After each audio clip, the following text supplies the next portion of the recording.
নমস্কার বন্ধুরা, পলি কিচেনে আপনাদের সকলকে স্বাগত। বন্ধুরা, এখন কিন্তু গরম, আর এই গরমে কিন্তু আমাদের তেমন রিচ তরকারি খেতেও ভালো লাগে না, আর তেমন কিন্তু বাচ্চাদেরও রিচ তরকারি খেতে ভালো লাগে না।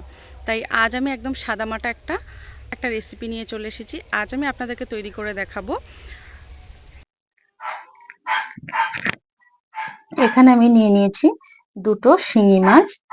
আজ আমি শিঙি মাছ রান্না করব একদম খুব সহজ পদ্ধতিতে। খুব অল্প উপকরণ দিয়ে এবং খুব অল্প সময়ে এটা তৈরি হয়ে যায়। তার জন্য আমি এটা কিন্তু কাঁচাই রান্না করব, এটা আমি আর ভাজবো না। এবারেতে আমি কিছু গুঁড়ো মশলা দিয়ে দেবো, গুঁড়ো আর বাটা দেব। এখানে আমি প্রথমেই দিয়ে দেবো হলুদ গুঁড়ো,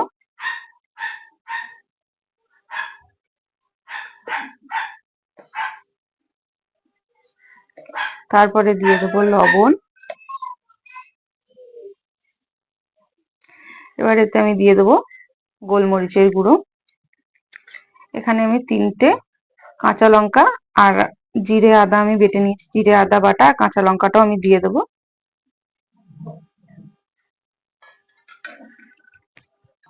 এবার এতে আমি কাঁচা সবজি দিয়ে দেবো। সবজি এখানে আমি পেঁপে আর আলু ব্যবহার করছি।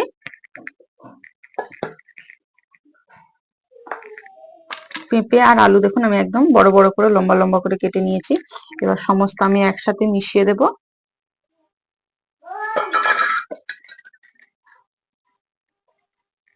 হাত দিয়ে ভালোভাবে এটাকে আমি মিশিয়ে নেব।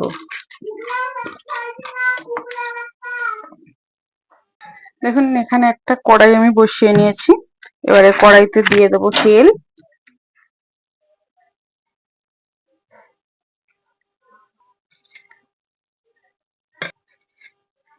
তেলটাও গরম হয়ে গেছে, আর তেলের উপরে আমি দিয়ে দেবো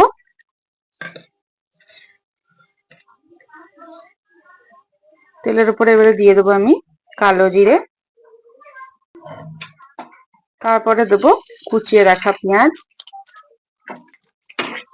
এবার এটাকে আমি একটু ভালোভাবে নেড়ে নেব, নেড়ে পেঁয়াজটাকে হালকা ভাবে একটু ভেজে নেব। দেখুন পেঁয়াজটা কিন্তু হালকা ভাবে ভাজা হয়ে গেছে। এবারে যে মাছটা আমি মাখিয়ে রেখেছিলাম, মাছ সবজি, সেটা এর ভিতরে দিয়ে দেব। সব এর ভিতরে কিন্তু একসাথেই দিয়ে দেব।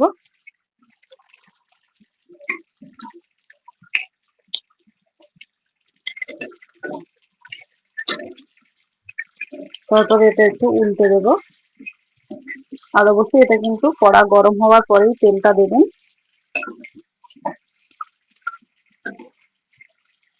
এরকম করে রান্না করলে কিন্তু মাংসের স্বাদকেও হার মানাবে। এটা ঢাকা দিয়ে দিয়ে প্রথমে আমি পেঁপে আর আলুটাকে সিদ্ধ করে নেব। এবার এটাকে আমি ঢাকা দেব, আর গ্যাসের ফ্লেমটা একদম কমিয়ে দেব। এবারে 2 থেকে 3 মিনিট পর আমি ঢাকনাটা একটু খুলবো, খুলে এটাকে আবার একটু ভালোভাবে নাড়িয়ে দেব। দেখুন এটা থেকে কিন্তু তেল কিন্তু ভালোভাবে বেরোতে আরম্ভ করে দিয়েছে।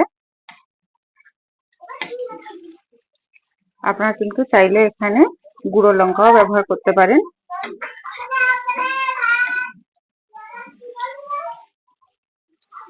আর এখানে দেখুন এটা কিন্তু পেঁপেটাও সিদ্ধ হয়ে গেছে আর আলুটাও সিদ্ধ হয়ে গেছে। এবার আমি গ্যাসের ফ্লেমটা একটু বেশি করে ভালোভাবে এটাকে কষে নেব। তারপরে এতে সামান্য দিয়ে দেবো মশলার জল। আমি মশলাটা শিলে বেটেছি, তার জন্য শিল ধোয়া জলটা এতে দিয়ে দেবো। দেখুন গ্যাসের ফ্লেমটা কিন্তু এখানে বাড়িয়ে আমি ভালোভাবে ভেজে নিয়েছি, সবজিটা ভালোভাবে কষিয়ে নিয়েছি। এবারে শিল ধোয়া জলটা এতে আমি দিয়ে দিলাম। আমি আরো একটু জল দিয়ে দিলাম। জলটা দেওয়ার পরে সমস্ত সবজি একটু জলের সাথে আমি মিশিয়ে দেব।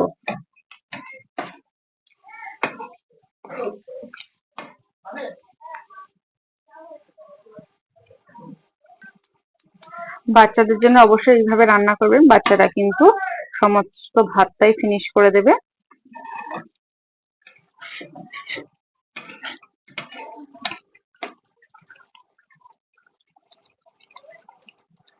দেখে বুঝতে পারছেন ঠিক কতটা সুন্দর হয়েছে।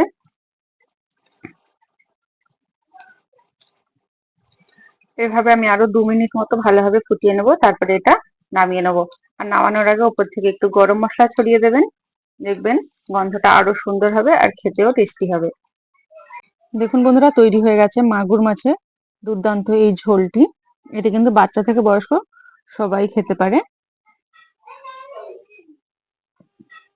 এটা টেস্ট কিন্তু অসাধারণ হয়। এইভাবে বাড়িতে অবশ্যই একবার তৈরি করবেন, আর কেমন হয়েছে কমেন্ট করে জানাতে ভুলবেন না। আর রেসিপিটা ভালো লাগলে অবশ্যই লাইক কমেন্ট শেয়ার করবেন। আরো এরকম নিত্য নতুন রেসিপি পাওয়ার জন্য অবশ্যই আমার চ্যানেলটাকে সাবস্ক্রাইব করে পাশে থাকা বেল আইকনটি প্রেস করে নোটিফিকেশনটা অন করে রাখবেন।